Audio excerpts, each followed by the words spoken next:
तर बोगस बियाणं आणि खतांच्या विक्रीवर प्रतिबंध लावण्यासाठी केंद्र आणि राज्य सरकारनं साथी पोर्टलचा वापर बंधनकारक केलाय। मात्र याला आता कृषी सेवा केंद्र चालकांकडून विरोध केला जातोय। खरीप पूर्व तयारीच्या तोंडावर नागपूरमध्ये सर्व कृषी सेवा केंद्र बेमुदत काळासाठी बंद आहेत। याचा आढावा घेतलेला आहे आमचे प्रतिनिधी तुषार कोहळे यांनी।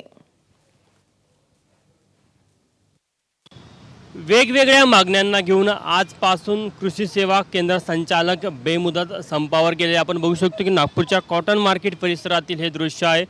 सकाळचे साधारण 10 वाजलेले आहे आणि सकाळला जेव्हा कृषी सेवा केंद्र उघडण्याची वेळ झाली मात्र पूर्ण कृषी सेवा केंद्र बंद असल्याचं आपल्याला पाहायला मिळतं आहे। आणि कृषी सेवा केंद्र संचालकांनी हा जो संप पुकारला हा बेमुदत संप आहे। त्यांचं असं म्हणणं आहे की राज्य सरकारने जे काही बंधनं लावली ती कृषी सेवा केंद्र संचालकांसाठी योग्य नाही, त्याचा विरोध आणि त्याचा निषेध म्हणून आजपासून बेमुदत संपावर हे सर्व कृषी केंद्र संचालक गेलेले आहे। विशेष करून साथी पोर्टल संदर्भात त्यांच्या ज्या मागण्या आहे की राज्य सरकारने केंद्र सरकारने जे साथी पोर्टलच्या नोंदणी संदर्भात जे बंधनकारक केलेलं आहे ते अयोग्य आहे। कारण की ज्या प्रकारे कोणताही माल विकला जातो त्याची आधीच नोंद सरकारकडे असते, असं असताना देखील साथी पोर्टलवर या सर्व गोष्टीची नोंद करणं हे खूप अवघड आहे। त्याला देखील कृषी संचालकांना विरोध आहे। सोबतच वेगवेगळ्या प्रकरणामध्ये जी गुन्हे दाखल होतात त्याचा देखील रोष असल्याचं त्यांनी सांगितलं आहे। त्यामुळे निश्चितच आजपासनं